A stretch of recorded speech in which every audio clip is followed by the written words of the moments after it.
All right, welcome back to Module 14, Investments. What I'm going to do now is Simulation 1, which is on page 590. Now, again, there are a total of 59 problems at the end of the Wiley chapter. At the end of the chapter, there are a total of 59 problems. I only did a select number of these problems. However, the problems that I chose purposely because they were very involved and very complicated. I would like to do more problems, and if after this simulation, maybe there will be time, but I want you to go back and do every single problem that is at the end of the chapter of Wiley. Go back and do the problems, review the math, study the answers, because that's going to be the most effective learning tool that you can provide. Okay, so now let's go to page 590, Module 14. Now, one of the things that I definitely want to point out to you is that there is a slight typo in this problem. Okay, so it says Simulation Problem 1. It says the following information pertains to Dale Inc.'s portfolio of marketable investments for the year ended December 31st, 2008. Now, one piece of information that they left out was under available for sale securities. You see where it says security GHI? Well, the cost for security GHI is $190,000.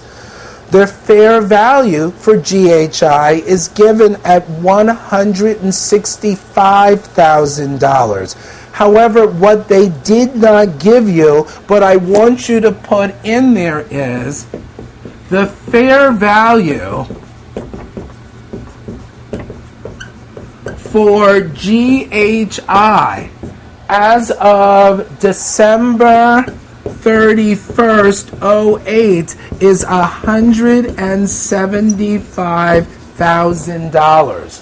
Put that in. That $175,000 for GHI is going to go above the $160,000 that we have for security JKL. All right? They just didn't put that in. It's a typo in the problem. Okay? So now let's look at the first portion of Simulation 1. It says the following questions relate to investments in debt securities and in equity securities that do not involve significant influence. Okay, so we're talking about FASB 115. For each item, match the accounting treatment with the appropriate concept. Concepts may be used once, more than once, or not at all. Assume the fair value option. What's the fair value option? That's FASB 159, is not elected.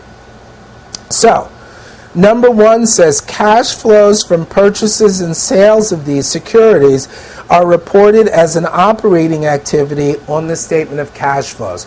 That is going to be trading securities, H. Trading securities. Okay, now, here's something that I want to bring to your attention. For trading securities, cash flows from the purchase or sale are classified as operating activities on the statement of cash flows, and trading securities are always classified as current assets on the balance sheet. Just a little bit of an additional information. Cash flow, the purchase and sale of available for sale or from held to maturity securities is classified as an investing activity. Now, available for sale securities may be classified as either a current or a non-current asset on the balance sheet, and the same way with held to maturity securities. All right, it's a little bit more than you need to know, but that's why I'm here. Number 2, unrealized holding gains and losses in earnings of the current period. Well, that would also be trading securities, H, because trading securities include, because all unrealized holding gains and losses on trading securities are included in earnings of the current period. We amortize unrealized holding gains and losses over the life of the security. That would be I. Transfer from available for sale to held to maturity. If you remember, in the previous section, I did a problem in which we transferred an available for sale debt security to a held to maturity category. And in that problem, we did not report any unrealized holding gains and losses in income at the time of the transfer. Instead, as number 3, I indicates, we amortize any unrealized holding gains and losses previously recognized on available for sale securities over the life of the security when it's transferred to the held to maturity category. 4, reported at amortized cost. That's going to be D, held to maturity securities. 5, report unrealized holding gains and losses as other comprehensive income. Got to be available for sale. And close to accumulated other comprehensive income, a separate component of stockholders' equity. A. That's A, available for sale. It's almost like as soon as you see unrealized holding gains and losses as other comprehensive income, you know it's got to be available for sale. It can't be the other two. 6, classified as a current asset. It's got to be H, trading securities, because they are always classified as a current asset. 7, subsequent recovery not recognized unless realized. Now, this is an impairment option, and that answer is going to be E. When a security becomes permanently impaired, meaning that its decline in value is deemed other than temporary, any subsequent recovery in the value of this security is not recognized until that security is sold. Okay, so remember that. Anytime the decline in value of a security, whether it's held, available for sale, or trading, is deemed other than temporary, a permanent impairment has occurred. The security is going to be written down to its current impaired fair value. And then, if for some reason the value of this security recovers, any subsequent recovery is not recognized until the security is actually sold. So that's going to be 7 is E. Now, let's look at the bottom and look at these true and false questions. All right, so held to maturity securities are classified as current or non-current on an individual basis. That is actually true. And why? Well, if a held to maturity security is going to mature in the next 12 months, it's going to be reclassified. It's going to be classified as a current asset because it does come due in 12 months. 2, for trading securities, some realized gains and losses are excluded from earnings.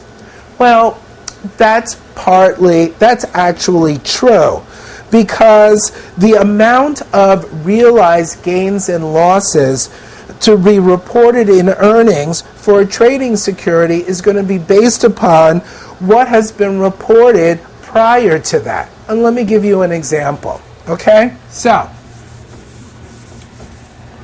let's suppose on November 12th, 2008, I purchased 1,000 shares at $15 per share.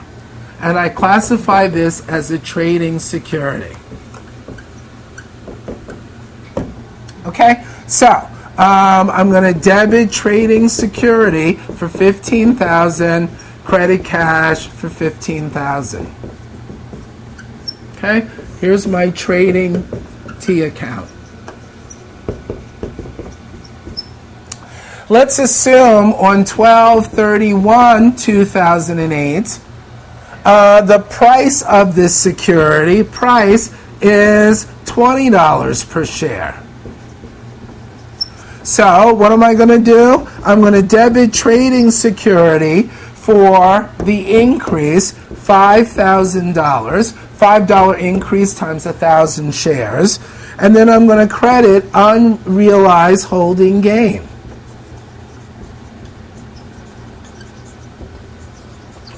For $5,000.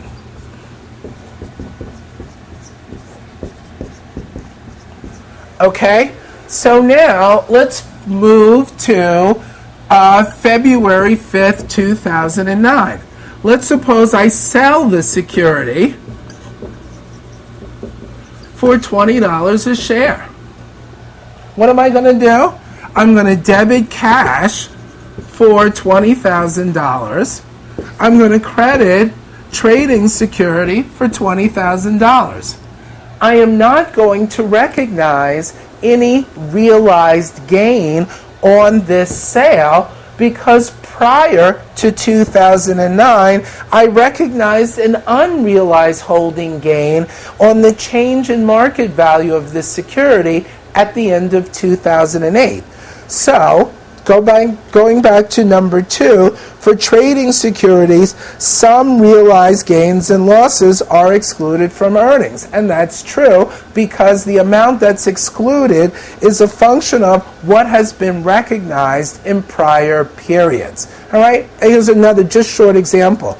Let's suppose, same situation, that I sell the security for $21.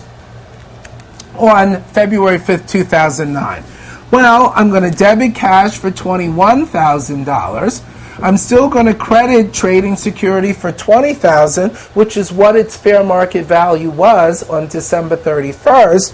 But then I'm only going to recognize a realized gain of $1,000, which is the change in fair market value of the security from the balance sheet date of 12/31/2008 to the date it sold, 2/5/2009.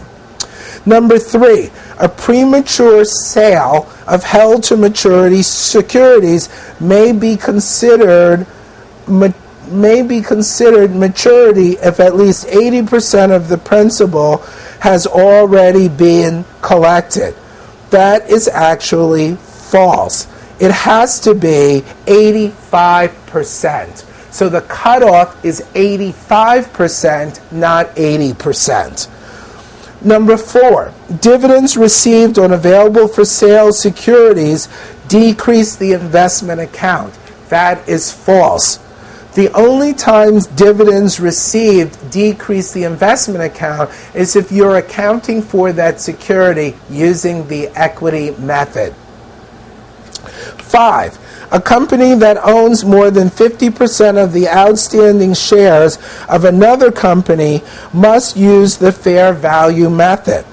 That is false. A company can use the equity method if it owns more than 50%. If it can only exert significant influence, it can use consolidation. It does not have to use the fair value method. Okay? All right, so now let's move to the next page, which is 591. 591 says, a company that owns, we're still on this, a company that owns more than 50% of the outstanding, so I just did that. Never mind. And I said that's false, you don't have to use the method. Now let's go to the bottom, the next section. It says items 1 through 6 describe amounts to be reported on Dale's 2008 financial statements. For each item, select from the following list of the correct numerical response. An amount may be selected once, more than once, or not at all. Ignore income tax considerations. So it says the carrying amount of security ABC at December 31st, 2008. So let's go back to ABC is held to maturity. How do we account for held to maturity investments? At their amortized cost. So when I look at ABC, I noticed that we purchased ABC at $100,000. So that's the amount that we're going to report ABC at December 31st, 2008. So the answer to number 1 is going to be C, $100,000. Okay, so now let's look at the carrying amount of DEF at December 31st, 2008. DEF is a trading security. So the carrying value of DEF at the end of 2008 is $155,000. So at $155,000, I get I. So the carrying amount of DEF is $155,000, which would be letter I. Now, 3. The carrying amount of JKL at December 31st, 2008. JKL is available for sale security. Its fair value at December 31st, 2008 is $160,000. So $160,000 is going to be J. So J is the answer. Okay, so now I have, for number 1, it's going to be G, $100,000, and that G is, $100,000 is G, not C. Originally I said the answer to number 1 was C. I meant to say G. The number is still the same, 100,000. Okay? So now let's look at items 4 through 6 require a second response. For each item, indicate whether a gain or loss is to be reported. A recognized gain or loss on the sale of security GHI. Now, here's the issue. With GHI, it doesn't say anything about the sale of GHI. If we were to sell GHI,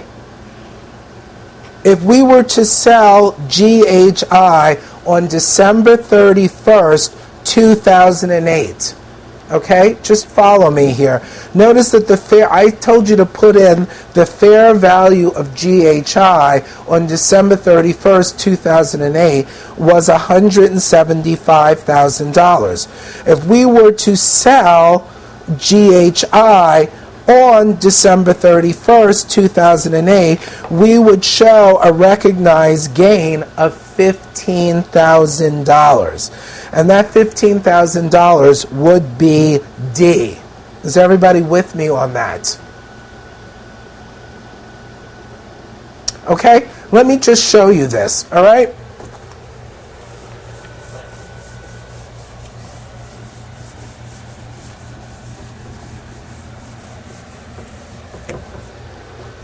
Okay, so let me just take GHI, okay, available for sale.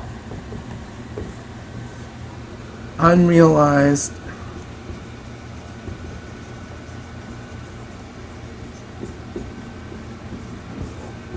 All right, now, let's suppose we purchase GHI for $190,000. So I'm going to debit available for sale securities, $190,000. I'm going to credit cash, $190,000.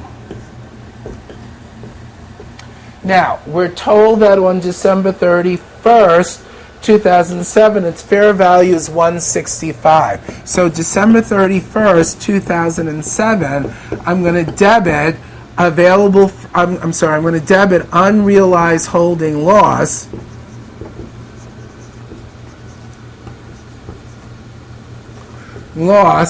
for $25,000. I'm going to credit available for sale security $25,000.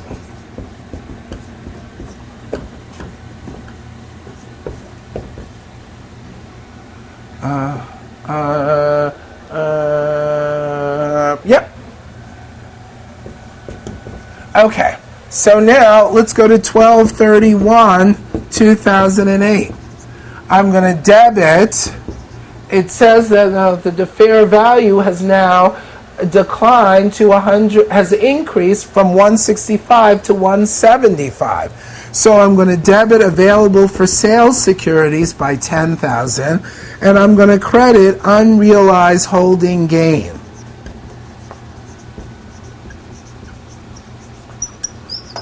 for 10,000. So the balance is 15,000. Okay? Now, here's just the hypothetical. Let's suppose on January 15th, 2009, I sell GHI for $175,000. Okay? Here's what we're going to do.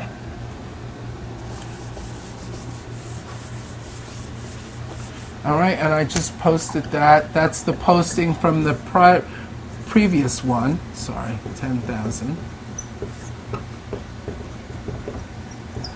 Okay, so I am going to debit cash for $175,000.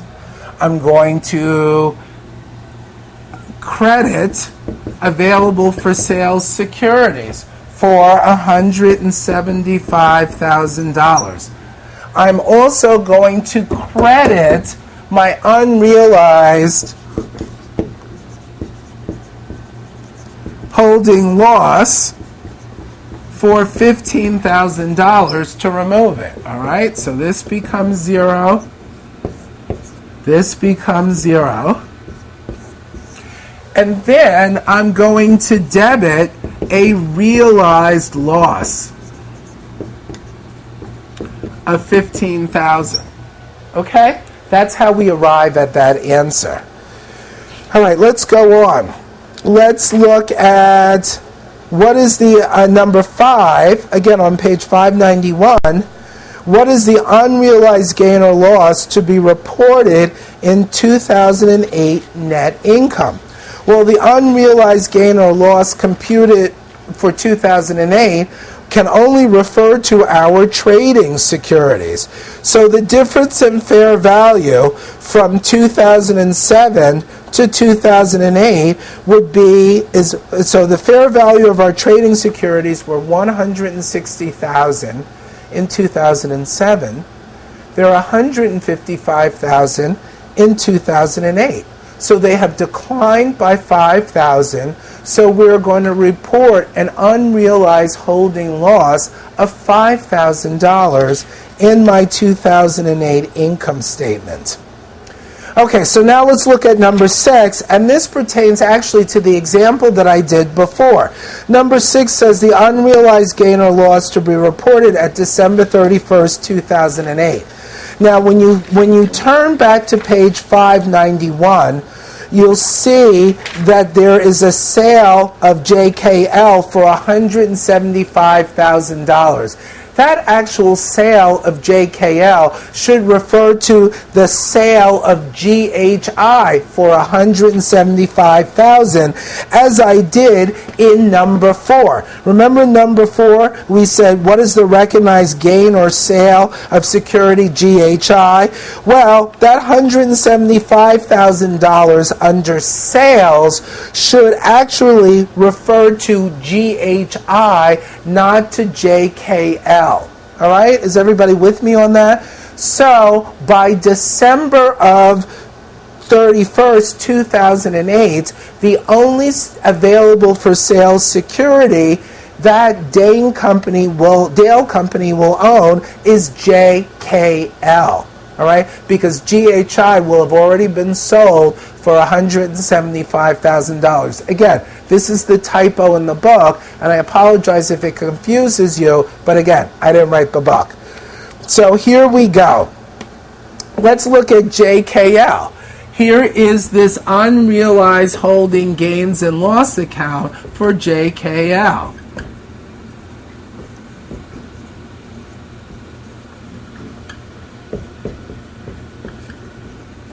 Okay, so we purchased JKL for $170,000. By December 31st, 2007, it's risen in value to $175,000. So we have a $5,000 gain that we're going to record. Then notice that its fair value at the end of 2008 is $160,000, so it's fallen by $15,000. So we're going to report a loss of $15,000. So that means that the balance in our unrealized holding gain or loss account as a separate component of stockholders' equity, et cetera, is going to be $10,000. And in this particular case, $10,000 would be reported as C. Okay? Now, let's just look down quickly at the research component. Now, here is the issue about investments. Investments really focus upon three accounting pronouncements. FASB 115, FASB 115 for held to maturity trading securities available for sale securities, APB 18 for the equity method, and then FASB 159 for the fair value option. So if you get any research questions on investments, you know you got to use these three standards. So let's look at this. It says, suppose that Dale has two portfolios of marketable equity securities. One is classified as available for sale. The other is classified as a trading security. All right, so it's got to be FASB 115. Dale does not have the ability to exercise significant influence over any of the companies in either portfolio. Again, that reconfirms FASB 115. Some securities from each portfolio were sold during the year. One of the securities in the trading securities portfolio was reclassified to the available for sale securities portfolio when its market value was less than cost. At the beginning and end of the year, the aggregate cost of each portfolio exceeded its aggregate market value by different amounts. Assume that Dale does not elect the fair value option for reporting its financial assets. Research the following questions, cut and paste the appropriate authoritative literature. So how should Dale report the effects of unrealized gains and losses during the year from each portfolio? Well, for the trading portfolio, unrealized gains and losses are going to be reported in income in 2008.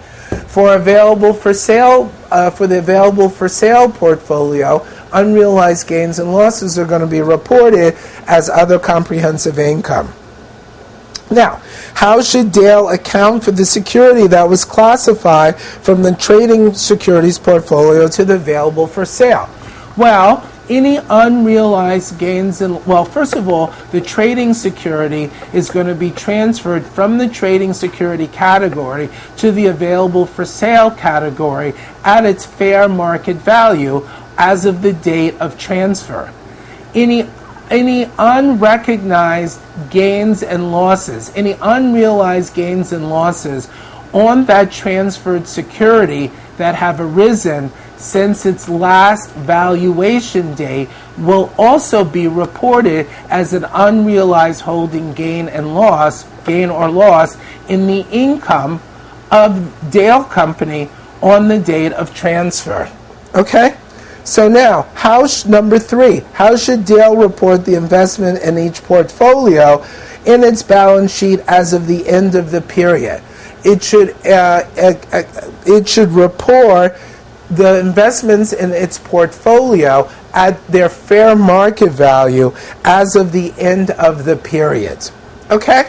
So, let me just go back and say to you again, it's important that you read this chapter thoroughly, that you look at the examples that have been provided in the chapter, and that you go through and do every single problem in this chapter.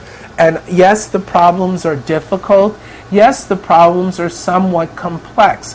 But I can guarantee, well, I don't like to guarantee anything, but I can assure you that if you can master the concepts and the calculations underlying these complex problems at the end of the chapter, then any question that they ask you on the exam is going to be relatively straightforward.